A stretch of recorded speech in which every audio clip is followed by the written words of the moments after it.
Sree Raja Rajeswaraaya Namaha. Om Shree Lakshmipureswaraya Namaha. Om Shree Devaya Namaha. Namaste. Pranam from Vijay Neelakantan. Devadeva Jagannatha, Srishti KAARAKA, DAYA SINDHO MAHARAJA, THRAAHI SHARANAAGHATHAM. Kannur, my hometown, nestled in the Malabar region of Kerala, is known for its vibrant temples, folk arts, pristine beaches and rich heritage. Though there are umpteen powerful temples in and around Kannur, Sree Raja Rajeswara Temple is a magnificent testament to Kerala's rich cultural heritage and architectural brilliance that offers an exclusive experience. As one steps into the temple, an overwhelming sense of peace and sanctity envelops the soul.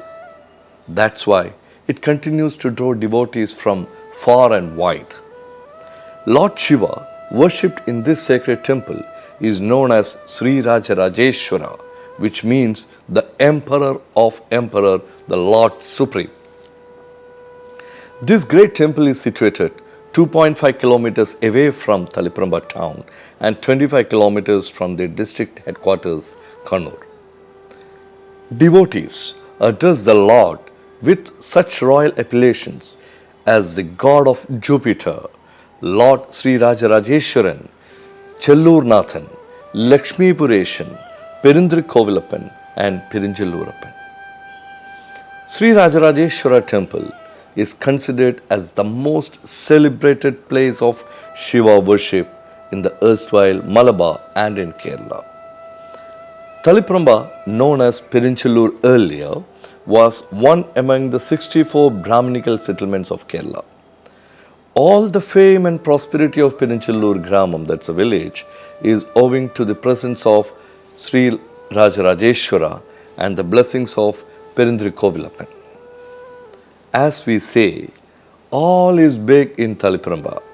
The temple, the boundary wall of the temple, the entrance, the Asramat pond and are all magnificent. The temple is regarded as one of the 108 ancient Shiva temples of Kerala. Perinchelloor is also regarded as one of the ancient Shakti Peedams. On request from many of my friends and well-wishers, I am sharing through this video whatever I have known about the legends, rituals, instructions related to this great temple. With the blessings of Lord Tamburan, Lord Raja Rajeshwara and my Guru, my great-grandfather Sri P. Neelakantaya, who is known as the Raja Shilpi of modern Taliparamba, I will share the divine glory of Perumthrikkovilappan. Now, if you look at the uniqueness, according to the Hindu philosophy, Lord Vishnu symbolizes the aspect of maintenance of the universe and Lord Shiva is dissolution. Both these aspects are represented in the Jyotirlingam in this shrine and therefore the Lord is called Raja Rajeshwara, the Supreme Lord. Because of the combination of these aspects, there are deviations in the mode of worship of Lord Shiva here. Unlike in other Shiva temple, where Bilva leaf is an important item for worship, is not used here for the pujas. Instead, Tulsi leaf is used, that is for Archana. The Rudrabhishekam, which is very common in most of the Shiva temple, is not performed here. Instead of Monday, Wednesday is the most important day of worship here. Unlike in other Shiva temples, Pradosham is not observed with special significance. There is no dhara, that is, the constant pouring of holy water for the lingam, as in other Shiva temple. And there is no Dvajastambam. And there is no annual so-called festival or ritualistic annual bath. The deity is never taken outside the boundaries of the temple. No speciality is attributed to Shivratri, though lakhs visit here on this day. Unlike other temples, there is no Nitya Shiveli here. There is no water well inside the innermost temple compound, that is a Nalambalam.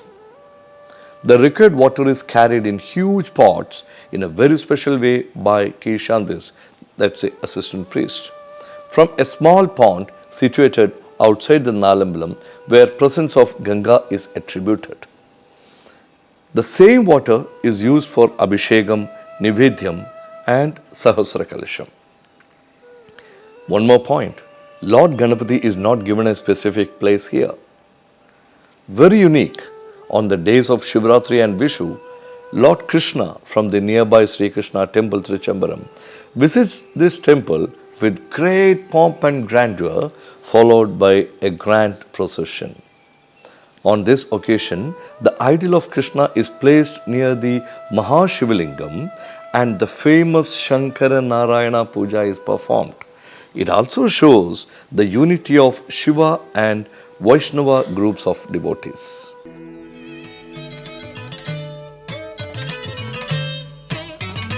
പ്രഭാതമായി തൃക്കണിയേകിയാലും പ്രസാദമാം പൊന്നൊളി തൂകിയാലും വിളിപ്പുറത്തെത്തിടും എൻ പുരാനേ തളിപ്പറമ്പമ്പിന തമ്പുരാനേ. പ്രഭാതമായി തൃക്കണിയേകിയാലും പ്രസാദമാം പൊന്നൊളി തൂകിയാലും വിളിപ്പുറത്തെത്തിടും എൻ പുരാനേ തളിപ്പറമ്പമ്പിന തമ്പുരാനേ.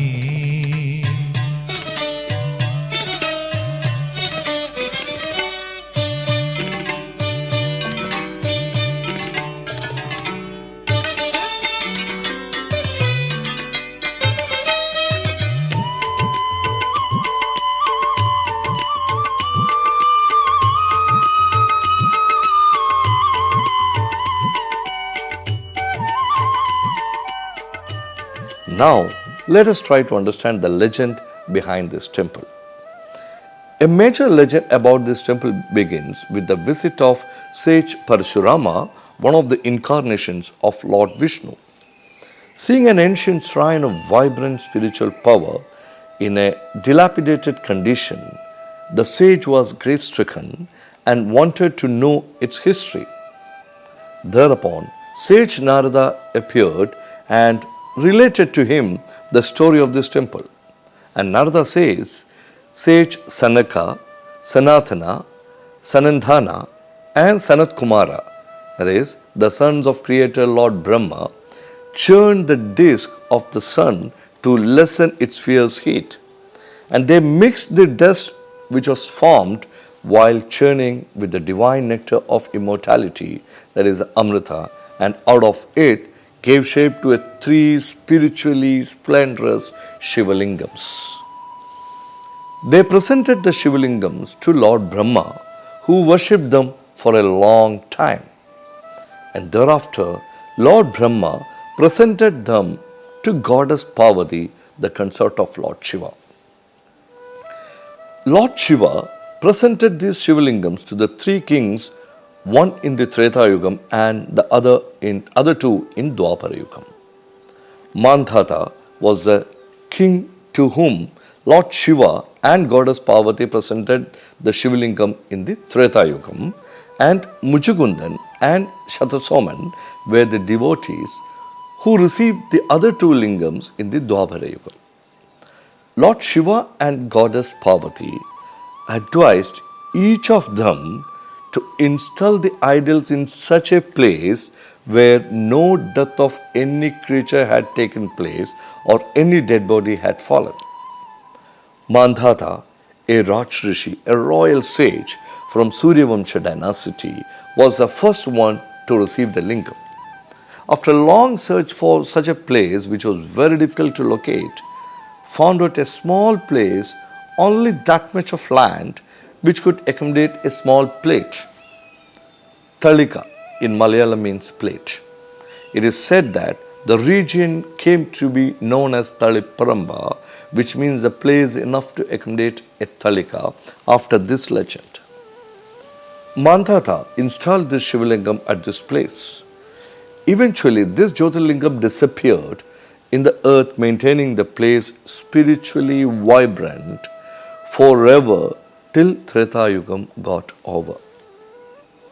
Next, King Mujukundan, again a Rajarshi himself, was also an intense devotee of Lord Shiva, like his father Mandhata. Then in Dwapara Yugam, King Muchukunda, after seeing or receiving the second Jyotirlingam from goddess Parvati, as instructed, was also in search of a spot where no death has taken place, and naturally he also came to the same spot where Mandhata had installed the first Shivalingam. He installed his Shivalingam again at the same spot. This Shivalingam also eventually dissolved into the earth, again reinforcing the spot spiritually. Then came King Shatasoman, who received the third Shivalingam. He was also naturally attracted to the same spot and installed his Shivalingam here. While installing this Shivalingam, the lingam began sinking into the earth. King Shatasoman thereupon prayed sage Agastya's help. The sage appeared and after lighting a ghee lamp, prostrated before the Shivalingam 12 times, and when he just began the 13th prostration, the Shivalingam got firmly fixed on the earth. Therefore, the number of the prostration sage Agastya performed for this purpose was known as 12 and a half. Let me repeat. He recited the Ashwamedha mantra and offered prayers. Ashwamedha Namaskaram is very important here, as the Shivalinga stood firm as it is seen today by the time he had performed 12 and a half Namaskarams. It is said that the installation took place on a Wednesday. For this reason, visiting the temple on Wednesday is very, very auspicious. The Ucha Puja, the puja at the midday for Lord Mahadeva, was usually performed by Agastya Maharshi for a long period. Thus, with the installation of the third Shivalingam, the sacred spot became spiritually vibrant threefold. Hearing the story from sage Narada, devotion welled up in the heart of sage Parashurama, and he decided to renovate the temple for the welfare of mankind. As decided by the sage, the celestial architect Sri Vishwakarma himself performed the renovation works. And during the final stage of renovation, sage Agastya himself appeared again, and after making abhishekam on the idol, lighted a ghee lamp. This ghee lamp shines continuously ever since, even today, with the regular supply of ghee.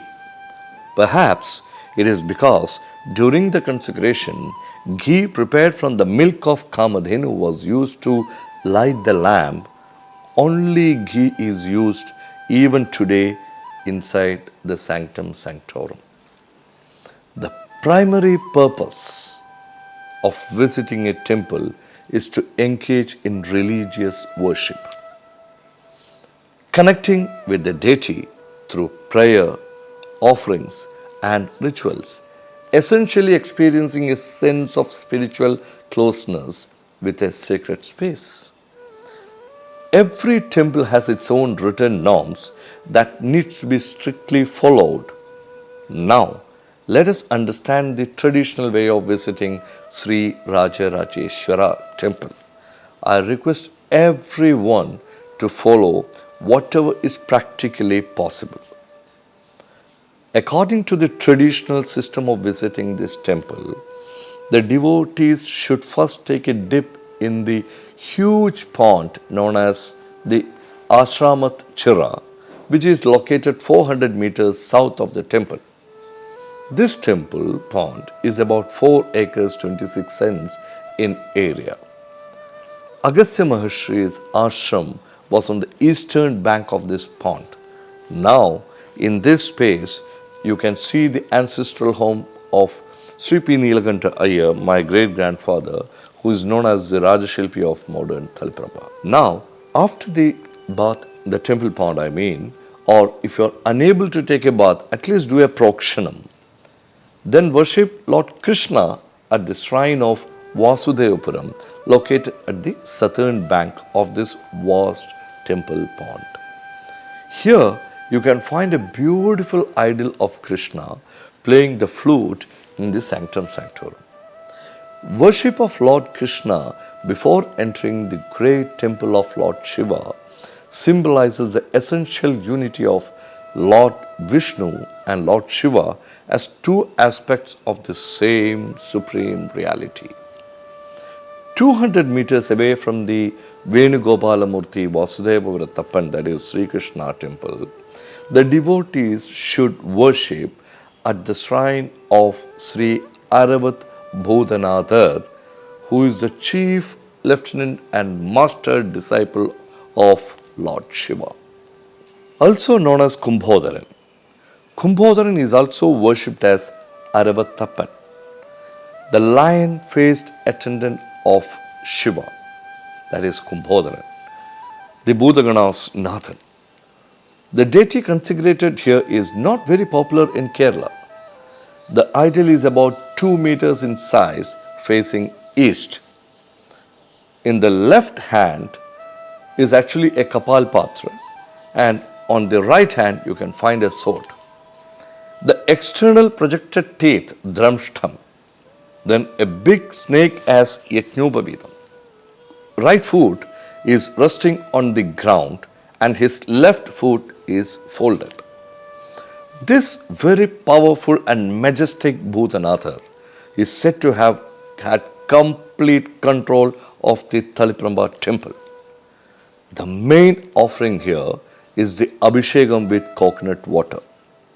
The Sanskrit Kavya Chellurnathan gives a detailed description of Kumbhodharan. The two deities mentioned above, that is the Sri Krishna and Sri Bhudanathar, are considered as the accompanying deities of Lord Raja Rajeswaran. Now, in recent times, exactly dated 6 March 1973, there is also a Ganapati idol installed near to this Aravatta Bhudanatha temple. The Sankalpa is of Kubera Ganapati. This Ganapati idol is consecrated by the Rajashilpi of Taliparamba, Sri P. Neelakantha, my great-grandfather. Now, if you walk from here, you can see the red stone surrounding wall of the great temple, which is more than 15 meters high, still standing in its ancient splendor. Sree Raja Rajeswara Temple is located in the center of the very spacious compound of about 6 acres, surrounded by a compound wall with 2 gopurams located on the eastern and on the western sides. The ancient compound wall itself is a wondrous architectural marvel built of huge cut stones, just placed one above another without any cementing mortar, broad at the base and tapering towards the top. The entry to the main temple is through the eastern gopuram located adjacent to Kottumpuram. Now, Kottumpuram is a raised mandapam like building. This place is believed to have the divine presence of Lord Sri Parashurama, one among the avatars, Vishnu's avatar.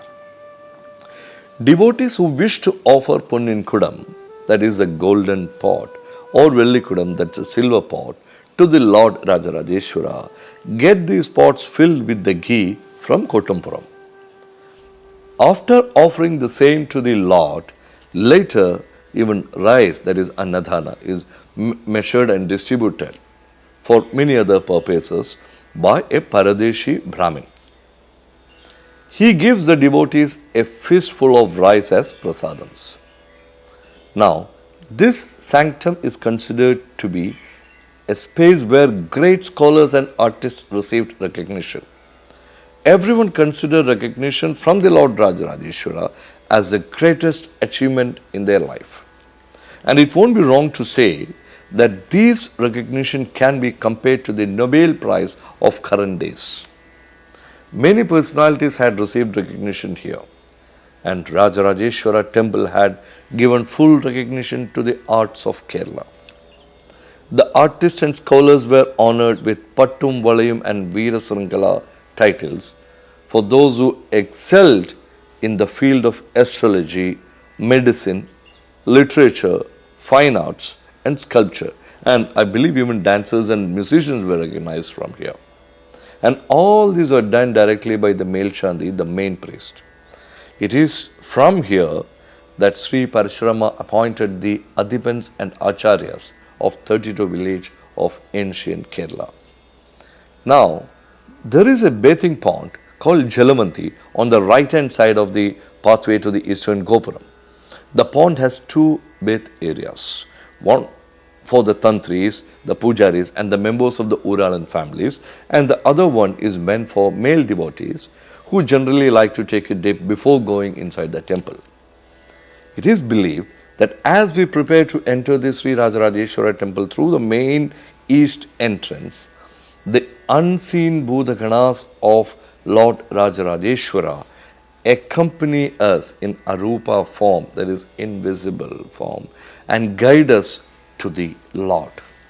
Now here, Brahmins should wear a Panchagacham dhoti in their traditional way, and others should wear white dhotis and second dhoti around the waist. From the eastern Gopuram of the Great Wall, turn east and worship Lord Kanjarangad Vaidyanathan. Lord Shiva worshipped as the Lord of Physicians. That is a temple which is around 7 kilometers from Sree Rajarajeshwara Temple. And now, after we cross the eastern Gopuram, we pray to Jeshta Bhagavati, that is Alakshmi, towards the north and Lakshmi towards the south. From here, we can witness the Sanctum Sanctorum with its majestic proportions, a fine example of the temple architectural style of Kerala. The two-tier Sanctum Sanctorum is rectangular in shape with copper sheets laid on the roof. The roof tapers to culminate in a beautiful gold kalasham, or what we call as Tarigakulam. And now when we move forward, we see a separate small shrine where a large idol of Rishabhan or Nandi, the vehicle of Lord Shiva, is installed. That is facing the Lord Rajarajeshwara in front of the large Balikale. The usual custom is that devotees should first offer their prayers to Nandi before proceeding to offer prayers to Lord Rajarajeshwara. Now, after praying Rishabha, we start the Pradakshina. Reaching the south, we can offer prayer to Dakshinamurti, Ganapati, Subramanian, Mahakalan and Nandikeshan. And as we walk forward, we find a signage board called Annapurneshwari Temple. This represents a temple of Annapurneshwari situated at Cherugunda, which is around 20 kilometers away from here. According to the legend, Chellurnathan has a very close connection with Lord Rajarajeshwara. When Lord Rajarajeshwara represents Lord Shiva, Annapurneshwari represents Sri Parvati. So from here, we also pray to the Rajarshis Mandhatav, Muchikundan and Shatasoman. Walking further, we reach West Nada, where we pray to Goddess Parvati and also Goddess Mahalakshmi, along with Agastya Rishi and Vishwamitra. At the same spot, if we turn left, we can offer prayers to Bhadrakali of Madai cow. Here, the install of idol is in accordance with the Rudijit system, that is a Madai cow. Actually, Madai cow is situated 15 kilometers away from here. But it is believed that in ancient times, the temple was also situated in the same compound of Lord Rajarajeshwara. At the northwest corner, next to the Nalambalam basement, there is a small square stone. Standing on this stone with raised hands, we offer prayers to Sri Vishwanatha of Kashi, Kashi Vishwanatha Shiva. And moving to the south of the main shrine, Lord Parashurama is commemorated, and to the southeast corner, there is a separate small shrine for Yakshi, the guardian deity. Usually, a Yakshi is considered to be a female spirit, but the Yakshi installed here represents a prosperity giving and benevolent spiritual power. The figure is life-size wooden sculpture of unique charm. The Yakshi is seen here admiring her beauty and looking into a mirror. Now we get a glance of Jalavanti, where presence of Ganga is believed to exist. From here we can reach in front of the temple. Near Rishabha is a balikal of huge proportions that is made of granite with many figurines and intricate carvings. Now it is time to step inside the sanctorum to worship Lord Rajarajeshwara's Jyotirlingam. As a custom, only men enter the Nalambalam during the daytime, while the women worship standing outside. Women can enter the Nalambalam all days after the Athara Puja is over, say after 7 p.m. It is assumed that after the Athara Puja, the Lord is very pleased and gracious, accompanied by his consort goddess Parvati. And this is considered to be the most auspicious time for women to enter the Nalambalam, as they get the occasion to worship the divine couple. Before entering the temple, it is also important to know about the offerings that can be offered to the deity. Unlike other temples, no offerings brought from outside are accepted here. Daily 5 pujas are performed in the temple. The temple opens at 4:40 in the morning. After 5:30, the floral decorations of the previous day are removed and Abhishekam takes place with the sacred water. After the Abhishekam, the deity is adorned with flower garlands. This is locally known as the Poochārthal. The first puja, called Natravat, is at around 6:30 to 7 a.m. The next puja, called Pandiradi Puja, is around 8 a.m. After this, the Navaka Puja takes place and decorations are removed for Kalashabhishekam. The Navaka Puja is performed at the Mandapam in front of the Sri Kovil. In most of the temples, this puja and Abhishekam are performed only on special auspicious days. But in this temple, these rituals are conducted every day. The next puja, the Ucha Puja, is performed at 10 a.m. and the Mahanivedyam is offered. With Ucha Puja, the morning pujas are over and the temple will be closed at 12 noon. The temple reopens again at 5 p.m. and the Deeparatana is performed between 6 to 6:30 p.m. and the last puja, that is the Athar Puja, takes place at 7 p.m.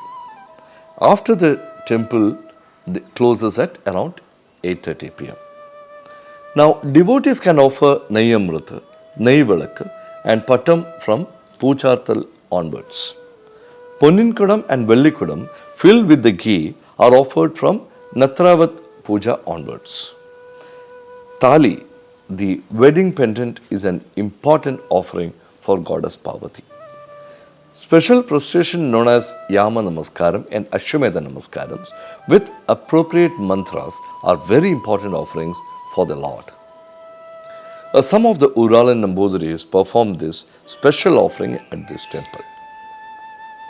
Long ago, one of the most important offering was actually Lakshadebam, which was offered with some special rituals.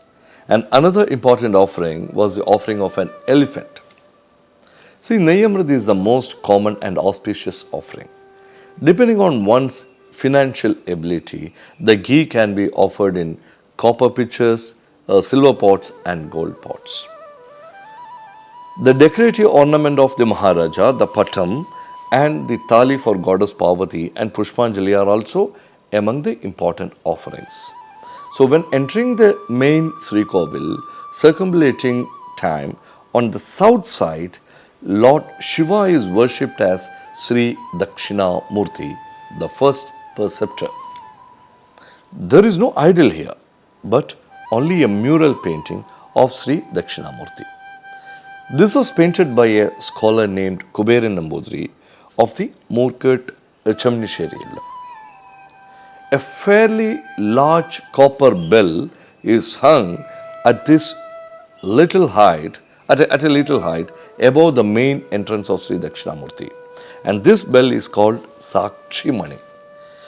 This bell is rung twice at 4:40 am, that is just before the first darshan time and just before Deeparadhana in the evening. And on the west side of Sanctum Sanctorum is the seat of Divine Mother Parvati, the consort of Lord Shiva. The west nada of Sri Parvati remains closed. There is a symbolic legend regarding to the permanent closure of this door. This legend is related to the active presence of both Shiva and Vishnu aspects of reality in this shrine. Now, if you look through the small opening in the door, you can see a large wooden idol of goddess Parvati inside the shrine. There are some legends related to the presence of goddess Lakshmi as the reason why the western gate is not opened. The presence of Lord Rajarajeshwara, goddess Parvati, Lord Mahavishnu and goddess Mahalakshmi inside this shrine benefits the devotees with material and spiritual well-being. As usual, in the temples of Lord Shiva, the circumambulation is performed only up to the Tirtha channel and it is completed with a reverse circumambulation up to the channel.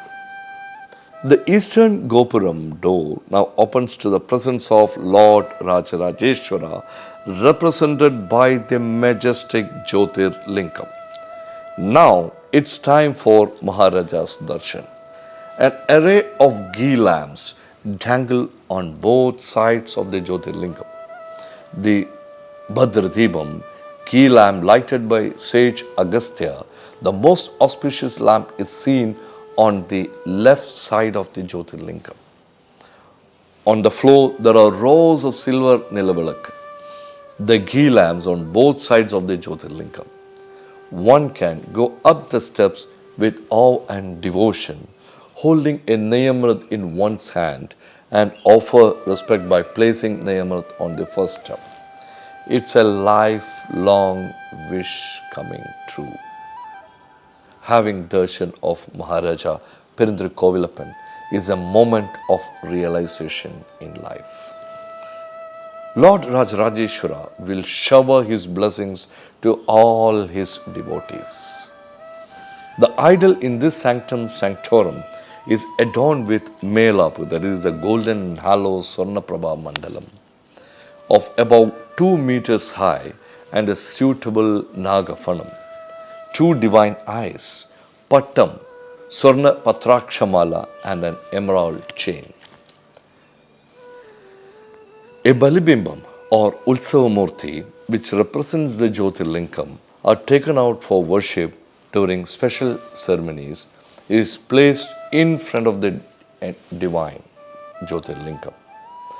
The entire shrine room is illuminated by flickering ghee lamps made of brass and bronze. Most of the time, the Jyotirlingam is decorated with the insignia of the Lord Shiva, the three netrams, the 3 eyes, the crescent moon and the Nagafanam. Only on the two occasions, every day, one can have the direct sight of the Jyotirlingam. In the early morning at 5:30, that is during Nirmalyam or after that, when the decorations of the previous day are removed for the first Abhishekam. This Nirmalya Darshanam is known as Kani, which is very, very auspicious. One can also directly see the Jyotirlingam again at 9:30 am. Devotees receive tulsi and vibhuti as prasadam. Pushpanjali, that is a turmeric powder and archana flowers, is a prasadam of the goddess Parvati. After accepting the positive radiance of the darshan of Lord Raja Rajeshwara, slowly we can get down. Now we can see a Namaskara Mandapam just in front of the shrine. Sri Lord Ramachandra Prabhu, Sri Ramadar Prabhu, on his way back to Ayodhya after killing Ravana, reached here. It was on this Namaskara Mandapam of this temple that he performed prostration of Lord Raja Rajeshwara and offered prayers to Lord Raja Rajeshwara seeking relief from all his worldly sins. To commemorate this great event, thereafter, no one made prostration in this mandapam. The mandapam, having 4 big round pillars, is a separate building joined to the Sri Kovil. Daily special pujas and rituals under the guidance of the tantris are performed here.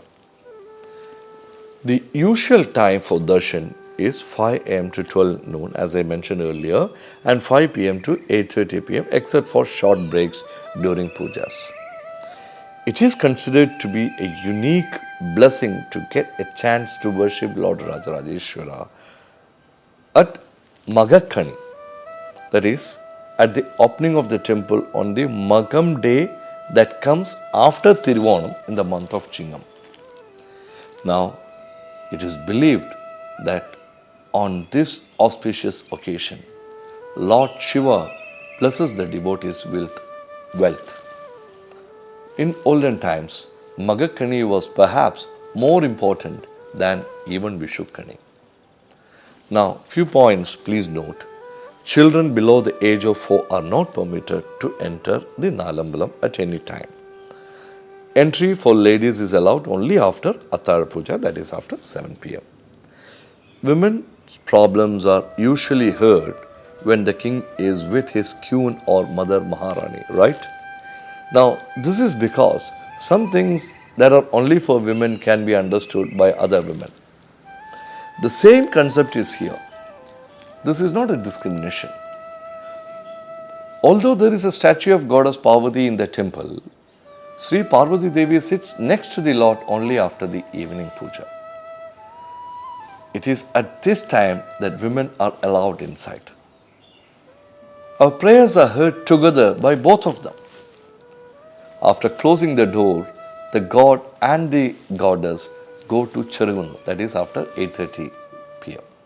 But on Shivratri day, ladies can enter inside by around 4 pm itself or onwards.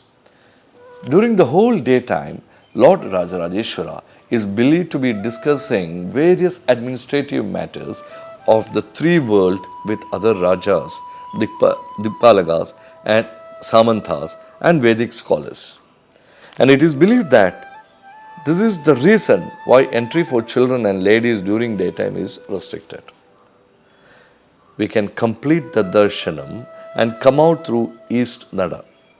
Once again, we should sit at the Kottampuram so that the unseen Budaganas who had accompanied us during darshanam would leave us and go back to their respective places. This temple has got 4 karma tantris. 4 tantris belonging to 4 illams, such as Poondottathil Pudayur, Iruveshi Pudayur, Idavalatha Pudayur Mana, and Naduvatha Pudayur Mana. Lord Maharaja's important pujas like Kalaba Abhishekam, Sahasra Kalasham are performed under the guidance of these 4 tantris. Here the Shanti and Kishanti belongs to Shivoli system.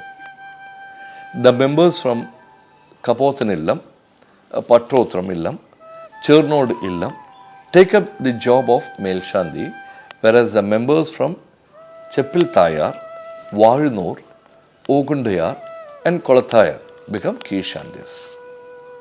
There are many festivals celebrated in the temple each year.